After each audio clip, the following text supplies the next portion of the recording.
everyone's attention. No, thank you very much for showing up again, that I didn't drive everybody off. In this class, for the next quarter, we'll be talking about how to build strong families. If we have families, how to build them stronger, okay? The assumption that I started with is that we are all, if we are not all Christians, but at least we are coming from a background of faith and putting our faith in the central point. Good morning. I don't bite, I pace, I'm loud, but I'm not mean. So I have to give warning. The only one I'm going to pick on today is her, because she takes it. That's it.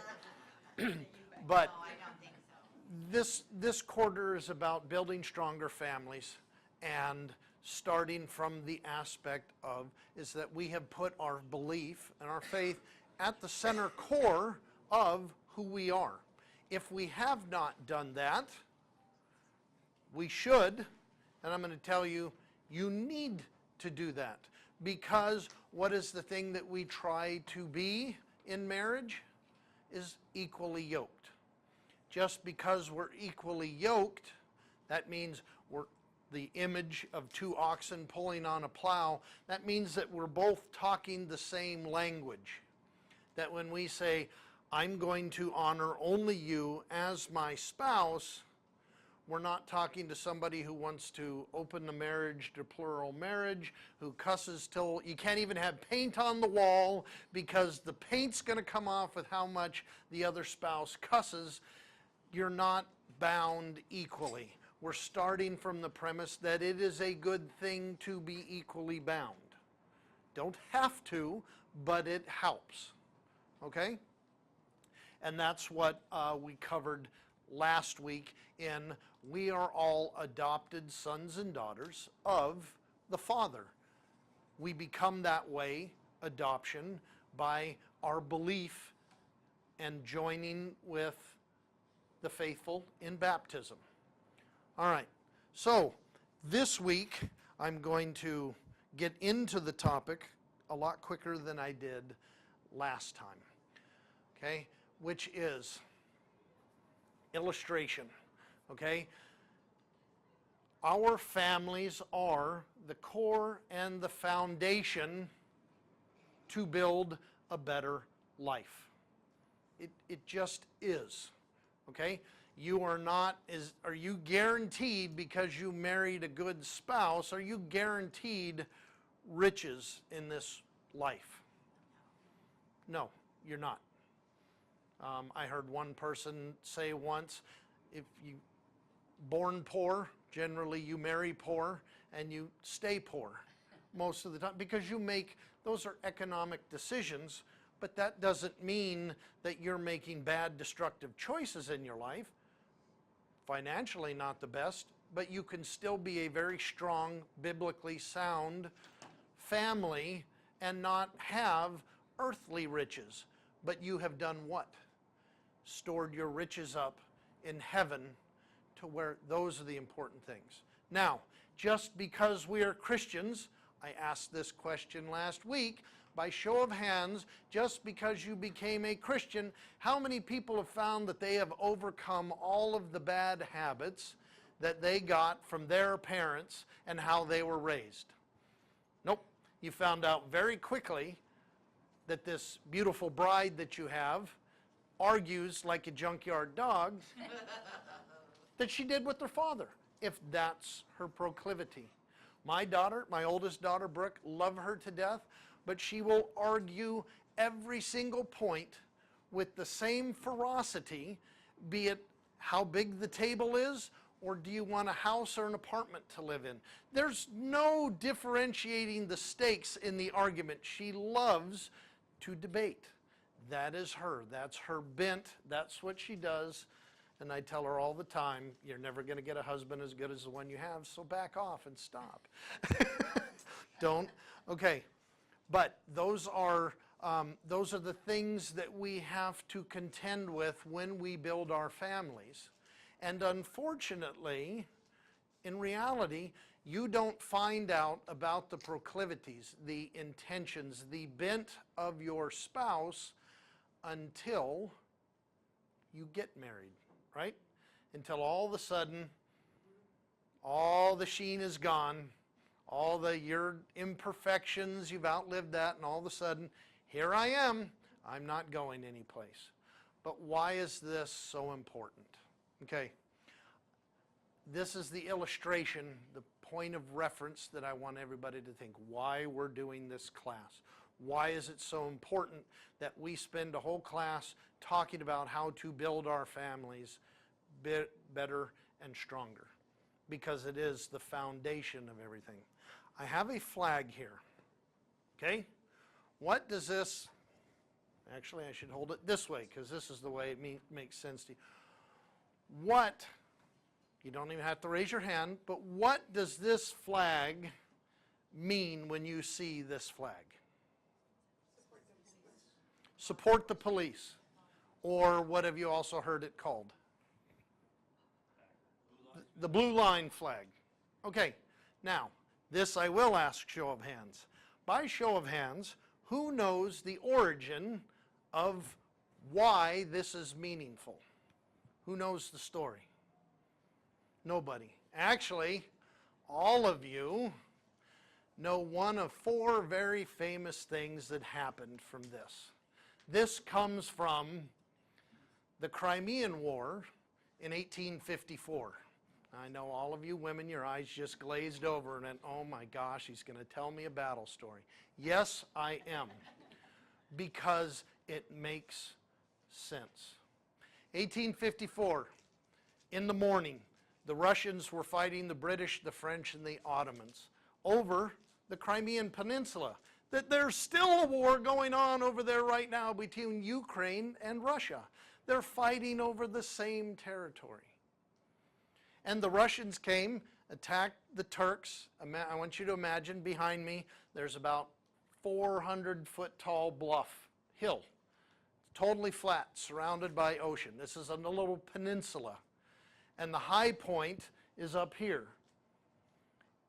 And the Russians came and attacked and knocked out all the Turkish forts, the Turks that were manning the artillery forts up there. Why is that important? Why am I talking about it? Because in front of the Russians, when they knocked those Turks out, there was a mile of open plain. And at the end of it was where the British had their supply base in, not Sevastopol, in Balaclava, where they were unloading all of their supplies. If the Russians advanced unopposed a mile, they would have taken over, destroyed all the British and French supplies. Sailing ships, the British would have had to start again from England and take a month to sail troops and supplies back to where they were. This was a big deal. They had won. They had completely won. They started advancing. The cavalry started charging down the hill. There was one single British regiment, the 93rd Highlanders, that were positioned behind a little bluff right about where you guys are sitting, relatively speaking. They came charging down. There were 500 British soldiers against 2,500 Russian cavalry coming down. This is at the time where they could fire 2 shots a minute. And there's horses charging at you. There was nothing to stop it. And the British commander said, everybody up, stand, die. There is no place to go. There just so happened to be, on the bluff over here, a reporter from the Times of London, Bertram Russell. And he wrote down, there was a little red line tipped with steel. Fired once, fired twice, stopped the Russians, and they retreated, and they saved the entire campaign. 500 men, stand or die, there is no place to go.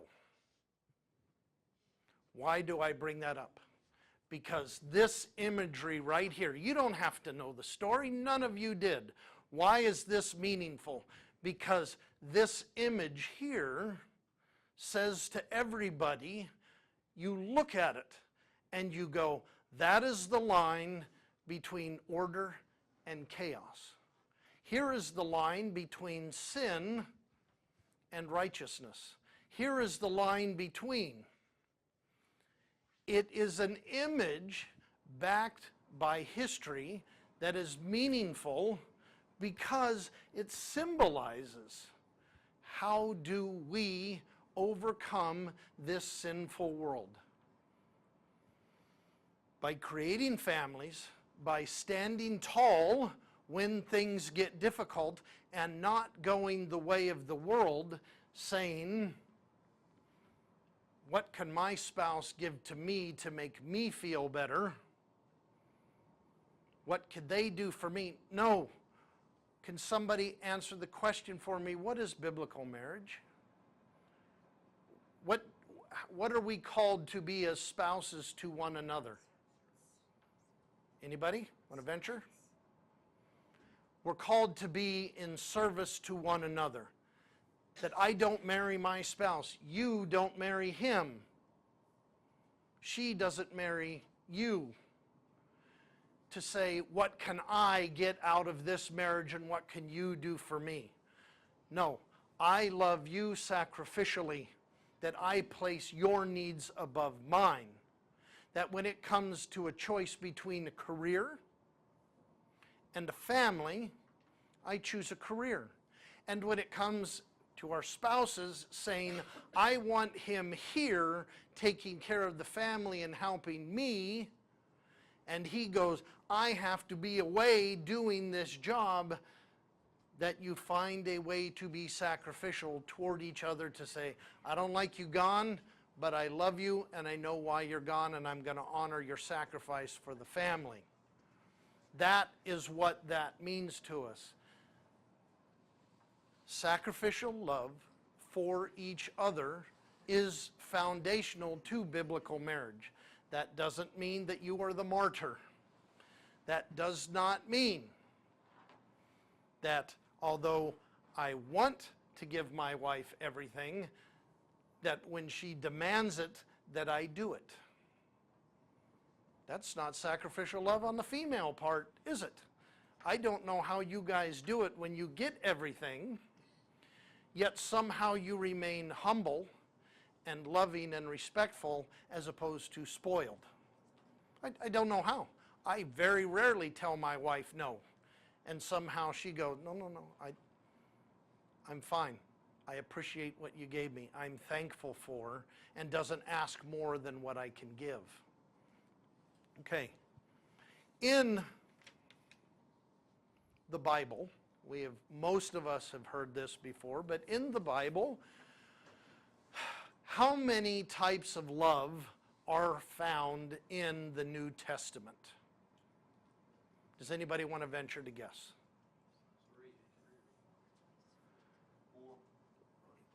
4 in the New Testament. If you go to the Old Testament, there is 5. And I'll bring that up. But in English, we only have one word for love.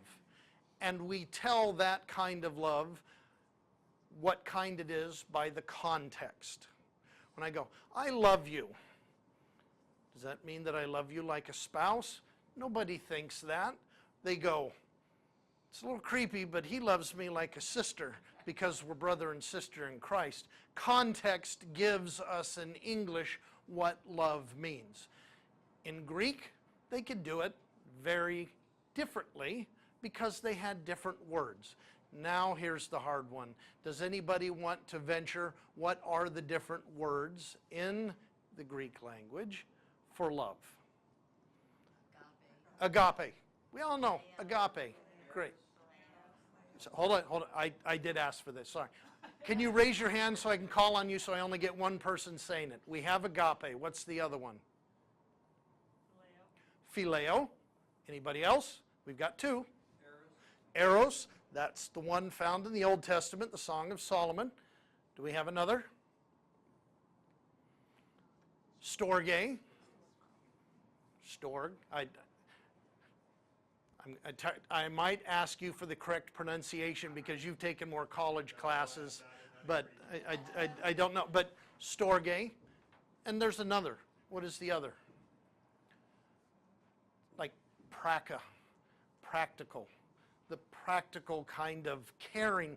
We would term that as I care what happens to you as a practical matter, but it's not anything above that. Phileo, brotherly love. That's what we're supposed to have here. Okay? We all love each other as brothers and sisters. Eros would be the kind found, as I said, in Song of Solomon. That is the sexual love. There's nothing wrong with it. If you're married, that is one of the benefits of marriage. The sexual relationship, which is hard to talk about here, but is drenched in this culture,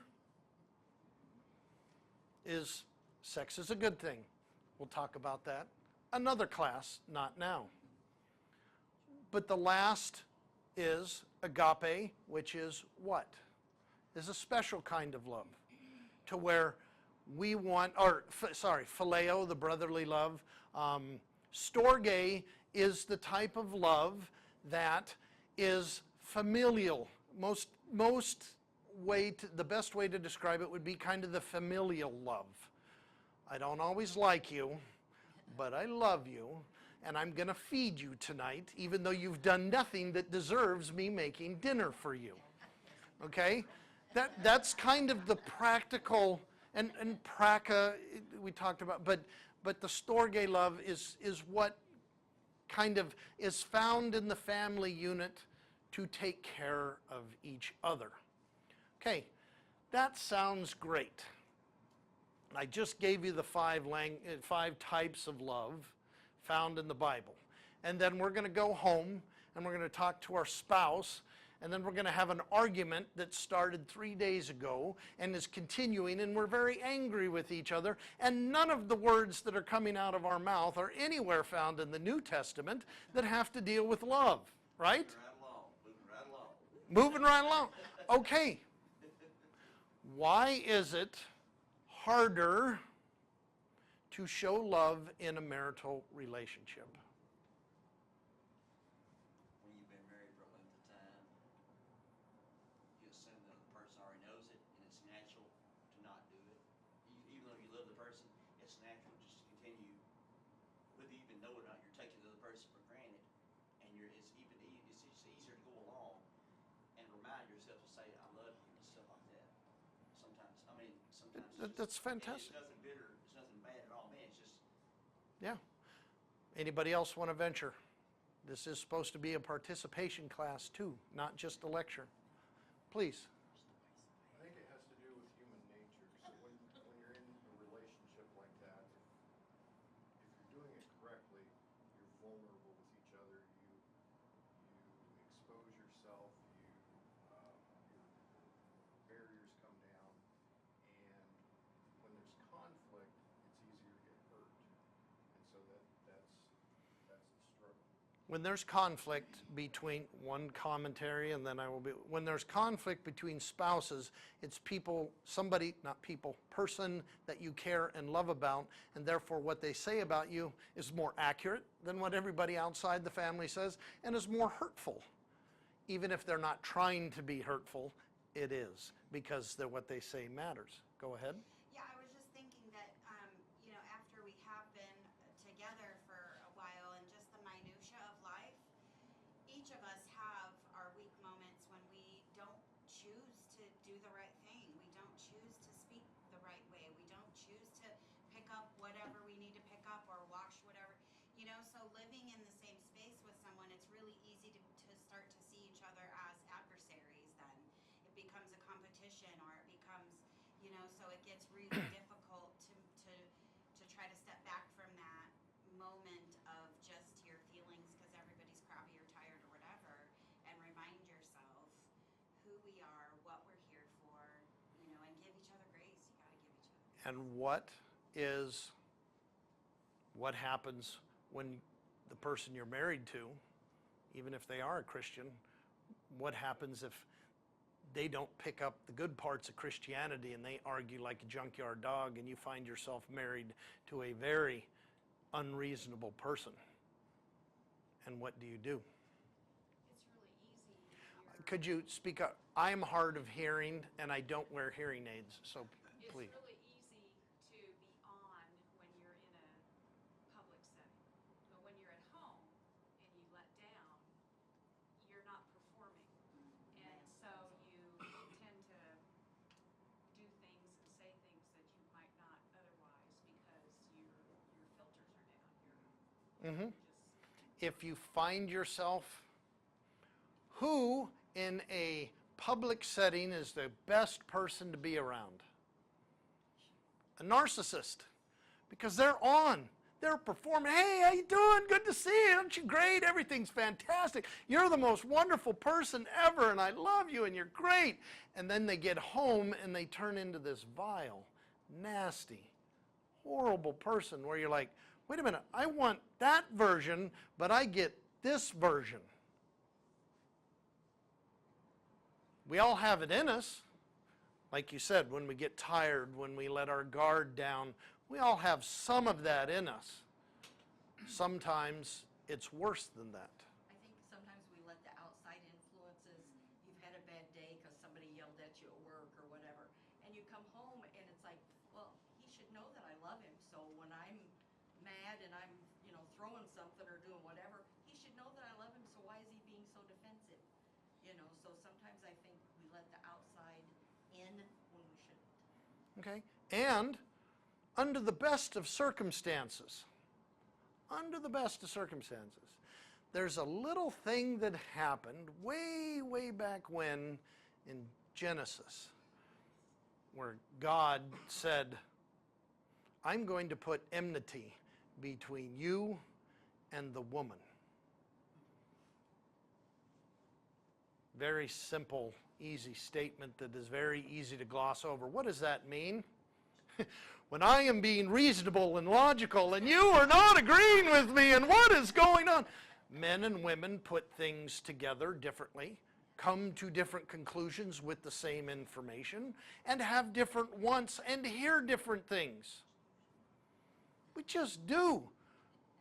This is not what God intended. He actually wanted us to get along. Darn Adam and Eve. Go ahead. This is just a thought, and this is a continual thought for me, just so that it keeps Kevin and I on the same level, is that's the portion that takes for me to continually remember that God is with me all the time. Christ is here. And it doesn't always happen. I still go through spurts, but that's the only thing that keeps us strongly together, that we know that our basis is following what God wants. So it's a matter of just opening up and asking him questions to understand a little bit better what our discussion is about. Because we care enough, as opposed to go, well, you're just an idiot and I'm not going to talk to you anymore. We care enough to know what the intent is before we blast. I'm handing out a piece of paper because I thought it was a great time. Who here ever has read the book? This is merely advisory. It is not biblical. It's biblically based, but it is not a biblical book. But this is advisory. I didn't make enough copies, I'm sorry. But it's something for you to refer to. Who here has read the book, The 5 Love Languages? Okay? We've all touched on these different things. Why is it needed in marriage? Because the Bible gives us, there are 5 different types of love, but it kind of skips. Oh, it's like a rock skipping over a pond when it talks about marital communication. We're supposed to be able to interpret these things. Well, somebody wrote a book on the 5 love languages. It sounds great if you take a look at it. There are 5 ways to express to your spouse how you love them. But there's a fatal flaw in it, which I will get to. But take a look at it. What are they? They're very easy, they're very reasonable. Quality time, physical touch, acts of service, gift giving, What was the other? Words of affirmation. Words of affirmation. Sounds great. Sounds great. You spend a little time talking with your spouse, trying to figure out what's actually going on here. And by following this, you do get a better understanding of a way to meet the needs of the person that you love, because we're all trying to get there to have a better marriage. Why do we want a better marriage? So that we don't have a miserable time with the helpmate that we want to continue with in our life. I mean, a thought just hit my head. That's dangerous for me. Been married 33 years, and Mark, I think one of our biggest mistakes, no matter what you're facing that day, you know, no one, I mean, how can I cut to the chase to make these points? Everyone wants the life of the home, white picket fence, rose garden, perfect kids, but very few of us have that. Well, one thing is no matter what we're facing, is what as married couples, it should be to where I can't wait till I get off work. I'm just ready to see the guy. I want to be with that man. I want to be with that lady. Been a rough day. If I could just see her face, or just if I could just sense her, things would get better. But how many of us, along with a bad day at work, thinking, when I get home, something's not going to be right about the house. No matter what I've done, something's just not going to be good enough. No matter what I say, he's going to correct what I've said. He's going to correct this. Or nothing I've done is going to be good enough. How many of us face that? I do. I do. The only way, okay, this is not what I'm showing you. The love in the Bible, the love in the book. The only way that makes this work is continual, daily practice in the good times and the bad. When the times are bad, sometimes times are so bad, all you can do is go, yep, there's the dumpster fire of our lives. And it keeps us warm, doesn't it? And sometimes all you can do is say, at least the dumpster fire is in a pool and surrounded by water. It's still there, still messing things up, but it's contained. So I can move on to tell my spouse I love them for one more day. And you move on because you're walking around like a survivor from a battle because of everything else. This is why I use this image. Why does a strong marriage matter? Because it draws that line between order and chaos. When you spend time helping each other in love, you build that line so that when the moment comes where it's up, on your feet, stand or die, whatever that is. For a man, it blows my mind, but statistics actually say infidelity is pretty even. It might be 52 to 48, but it's actually pretty even between men and women. But whatever that action is, when it's the good-looking guy or the good-looking woman at work is all of a sudden coming on to your spouse and you've had a bad month, but you go, my feelings transcend a bad month because I love my spouse, you're able to resist that. If you do nothing to help your marriage, you succumb to everything and you are overcome. I did say in this, I do want you to look at this. If any of you have read the book, there's one thing that he doesn't cover, and that here is a bad catch-22 if you don't think about it, is that most people that I have found that follow this or have read this, that try to incorporate this into their marriage, they do one thing wrong and it undercuts what you're trying to do. Okay? This is by show of hands. If you would consider physical touch, this is not sexual. We're not talking sex. We're talking physical touch. Good morning. How are you doing? Nice to see you. Come up, give a kiss, give a hug, stand close. I got bad news to share, and you come up and you hug. Physical touch. If you If physical touch is extremely meaningful to you in your marriage, raise your hand. How do we then, in our marriages, show love? By physical touch, because that's what feels natural. Guess who usually somebody who loves physical touch is married to? Somebody, don't touch me. Don't get around me. Stand on the other side of the room and tell me you love me. Or, you know what? You can't. I love Allie to death. We grew up in the same church. I have liked her since she was 15 years old. Now, don't think it's a fairy tale story, because between 15 and 25, she didn't like me. Every time she needed an ego boost, and I don't say anything I haven't said in front of her face. When she needed an ego boost, she'd go, "Hi, Mark," and I'd pursue every time. It was like a fisherman throwing a lure out to get the bass to come bite. She did that for 10 years, and every single time I bit, until finally, as I say, that alcoholics have a moment of clarity where they stop drinking. I caught her at a moment of weakness, and she's regretted her decision ever since. But that woman, whom I love more than life itself, does not like physical touch. So to her, an act of service.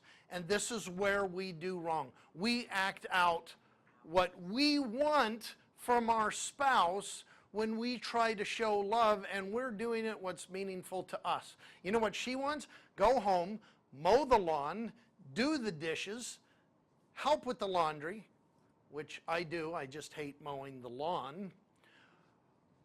But that, being kind to the children when we were raising them, mowing the lawn, doing the dishes, and bringing the clothes that she did in the laundry, bringing them upstairs and get them in the room. That is physical touch to her. I cannot comprehend that, because to me that's just chores, and you're asking me, after I just worked 10 to 12 hours, to do more work, and that's miserable.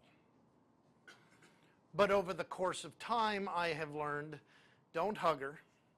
And yes, I have to say, when she comes, she now leans into me, and her arms are down here, so I have to get her arm to throw it up to go, "Sweetheart, the hug is completed by this action." And she goes, I know. But that's how I interpret love, and she makes sure not to do that so that she can be just difficult doing it.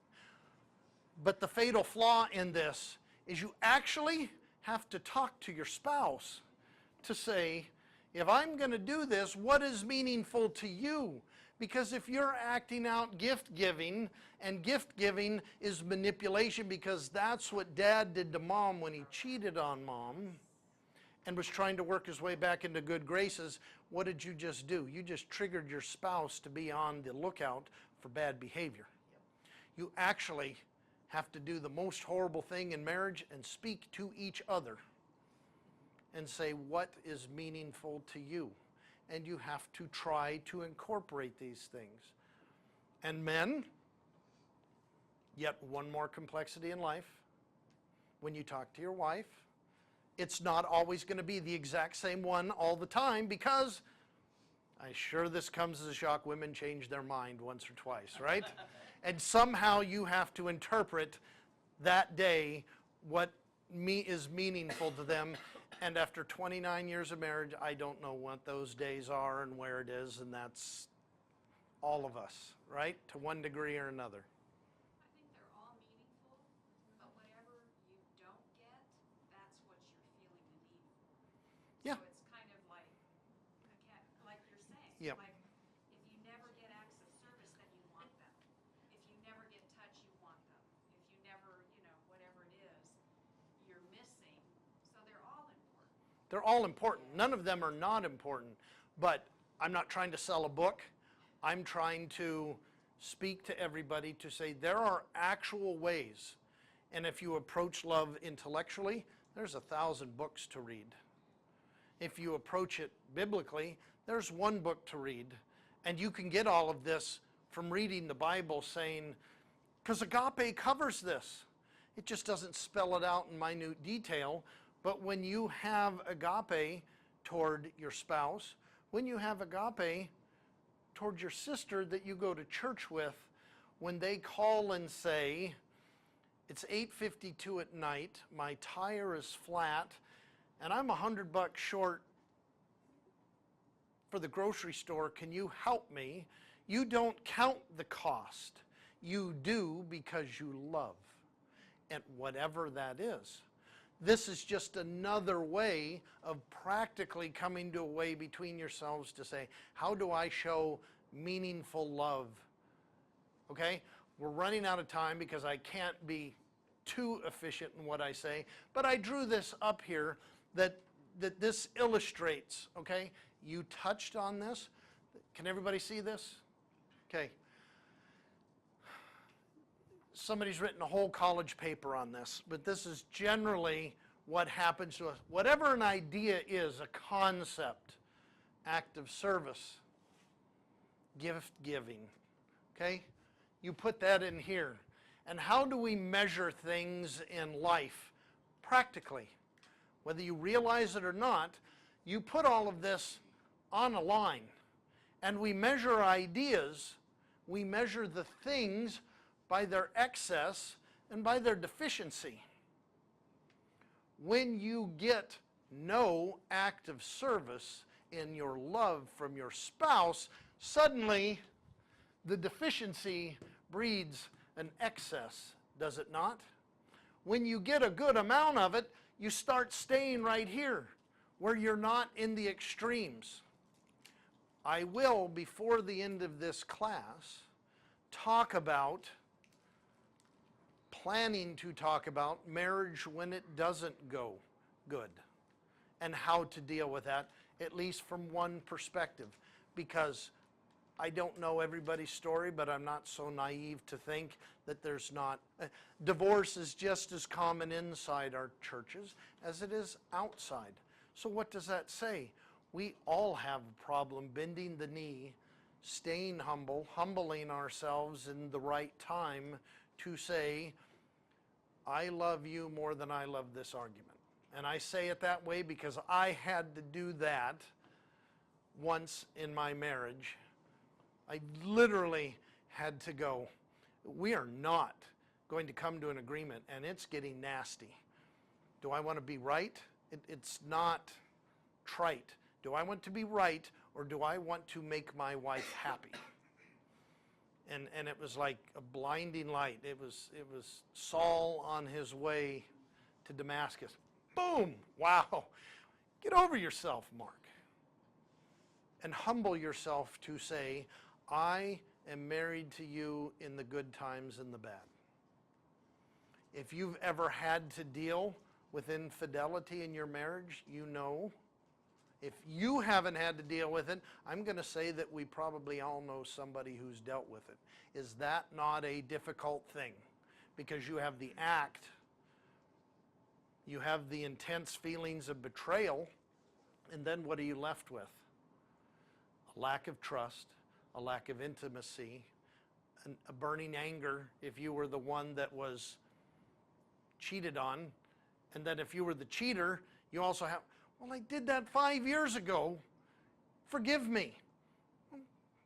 Have you been somebody that's been trying to repair the bridges? Or have you been saying, no, get over it. You actually caused half of it. It's generally what ends up happening a lot. But it's unfortunate, and it's so old, but it's human nature to wrong the one that we love, to be wronged by the one we love, and how do we get over it? How bad was the betrayal? How much do I have to do to overcome this? And this is for both of us. I'll keep that up here so that we can think about it, but this is how we do this. This is how we make our marriage something that stands between the disorder of the society that we live in, that is decadent. I hate to say it, even though we're all, nobody's, I don't know. Maybe we got money, maybe we don't have money. But no matter how much money we have or don't have, we're a lot better off than the vast majority of people. We get to worship in air conditioning. How else do you want to measure? Do you know? Think about this. Think about this. We're going to go take the Lord's Supper. We're going to pass the plate to lay by in store for what the needs are here. Can anybody tell me what you think in sub-Saharan Africa? I'm just going to pick a place. How much do you think they collect during a service for collection that people, this is just a measure. It's not the measure. On average, in American dollars, they collect about $2 to $4 American collecting. They're thinking the same way that we are. I got good uses for that money. Maybe they're sacrificially giving and saying that 50 cents that I'm giving means that I don't eat on Friday until I get paid. But giving in churches of Christ are about $2 to $4 American. No matter where we are on the economic spectrum, we're still doing better off than the vast majority of the world. And that's just as a measure of, do we continue to live in thanksgiving, despite the fact that we're being warmed by the dumpster fire of our life? Or are we in that rare place where, after we've been through the times of difficulty, that you can come out and go, you know what, we made it. I still love you. I still care about you. I never want to go back and do that again, but it made us who we are now, for good or bad.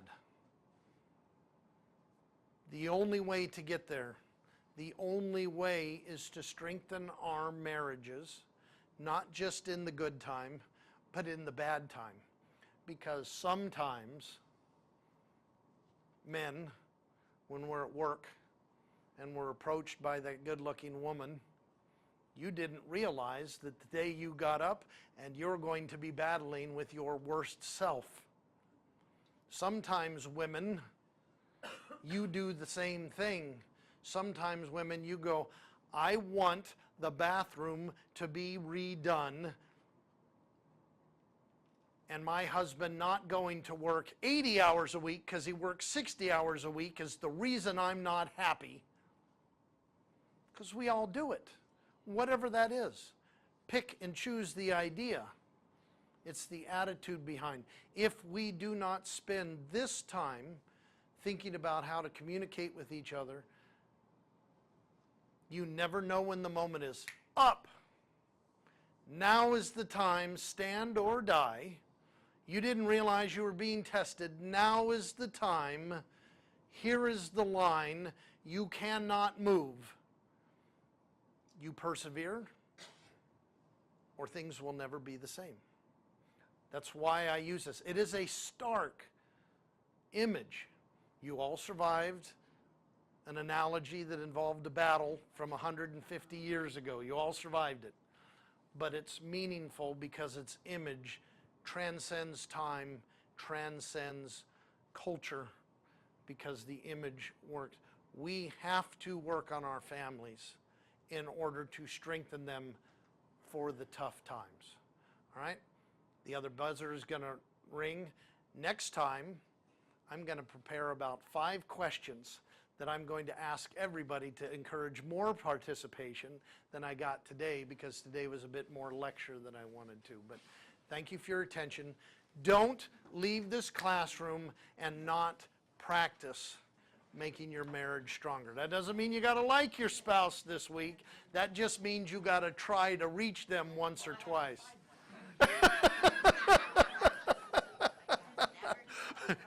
If you don't have a spouse, do it with your kid. You know what? You've been a pain for 25 years. Let's try to get through this as opposed to fight. That one I can work on. There you go. Everybody can work on one.